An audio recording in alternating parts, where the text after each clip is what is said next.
Olá, sou o professor Eduardo de Luz Penteado e estou aqui juntamente com a professora Isabel Cristina Braga Rodrigues para apresentar a atividade prática de crescimento de biofilme e transferência de elétrons para o eletrodo.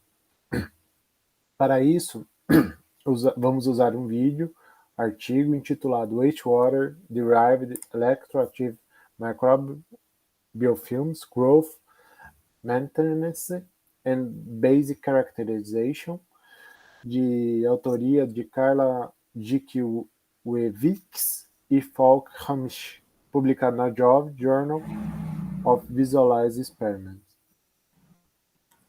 Para isso, vamos começar a mostrar como que foi feito o preparo da célula, né, para ser utilizada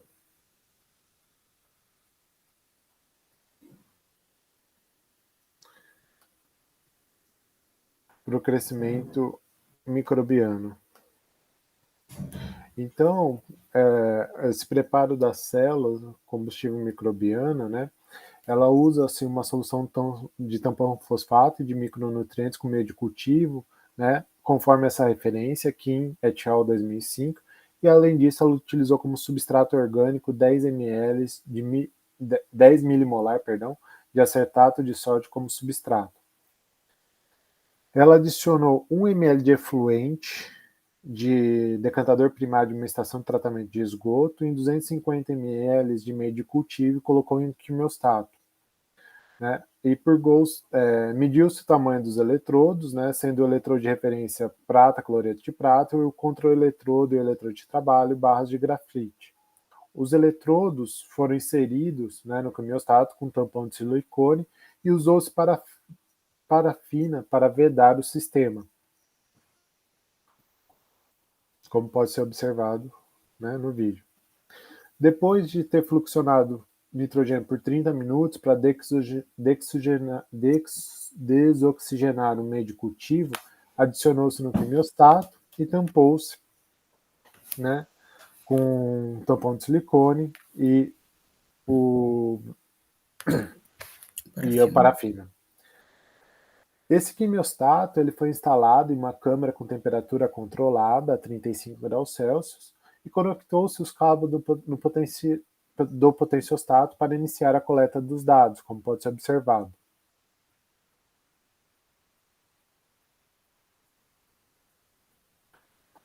No programa do potenciostato, selecionou-se a opção de cromoamperometria e definiu que o ensaio seria realizado com potencial constante de 0,2 volts, com tempo de duração de 500 horas e com aquisição de dados a cada 600 segundos.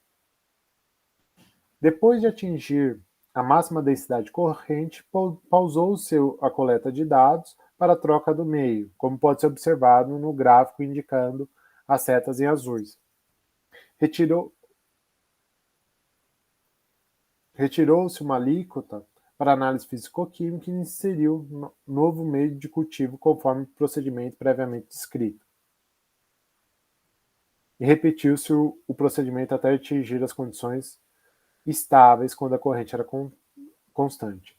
Agora, ela mostra como foi feita a coleta, né? Retirou-se cuidadosamente, né, o meio de cultivo, né, e substituiu pelo meio com purgado nitrogênio para um novo ciclo, né? Também tampou-se, né, e passou parafina e levou-se novamente na câmara. As amostras elas foram filtradas, né, e foram medidas as características físico-químicas, né, como concentração inicial de substrato, né, concentração final de substrato, para medir a eficiência columbiana. Para estudar a transferência de elétrons, usou-se a técnica da voltametria cíclica, com as seguintes condições na tela: meio milivolt, né, iniciando menos milivolt, indo até 0,3 volt, retornando a menos meio milivolt, né, com duas velocidades varreduras, de 1 milivolt por segundo e 50 milivolt por segundo, nas condições com o substrato na máxima densidade corrente, turnover, e na ausência de substrato, no ponto de mínimo densidade de corrente, no turnover, para observar todos os pares de oxidação e redução presentes na célula combustível microbiana.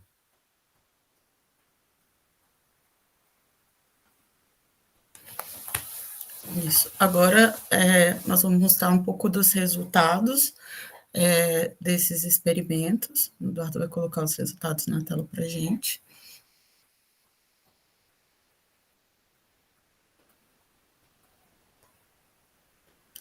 E aí, esse primeiro resultado é o resultado da cronoperometria, né? Então, essa figura é uma curva típica de cronoperometria para crescimento de biofilme, usando o reator de batelada, né? Então, a gente pode observar uma fase lag de adaptação da comunidade microbiana, e depois a gente observa um aumento de corrente até atingir um pico, né? Esse ponto máximo a corrente cai, porque a quantidade de substrato também vai cair, e aí quando a corrente está próxima de zero, o meio de cultura era trocado, como a gente viu lá no vídeo da prática.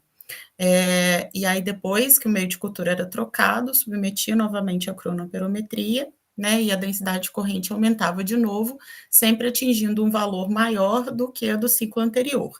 Até que depois de alguns ciclos, né, o valor máximo da corrente se torna constante, o que indica o steady state do biofilme, no estado estacionário do biofilme, o biofilme estabilizado. E aí, como a gente já comentou, né, esses pontos de mínimos, que seriam as condições não turnover, e os pontos de máximo, que são as condições de turnover, para esses pontos foram realizadas, então, as voltametrias cíclicas.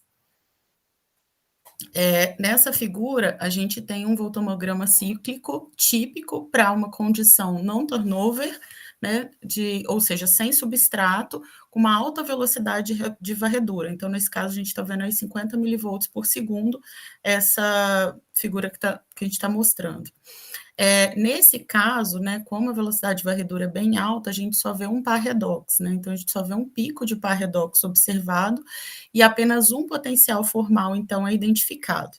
Quando a gente aplica uma taxa menor de varredura, né, que é esse voltamograma da figura de baixo, a gente vê que numa velocidade de 1 milivolt por segundo, a gente consegue ver até 4 pares redox identificados, porque a capacidade regenerativa da corrente fica reduzida e a gente melhora, então, a resolução desses picos. Então, a voltametria cíclica, em condições de ausência de substrato, mostra todos os compostos redox que estão no eletrodo e os possíveis potenciais dos locais de transferência de elétrons. E aí, nessa figura, a gente vê esses 4 possíveis locais de transferência de elétrons, que a gente pode ver que são 4 no caso desse experimento.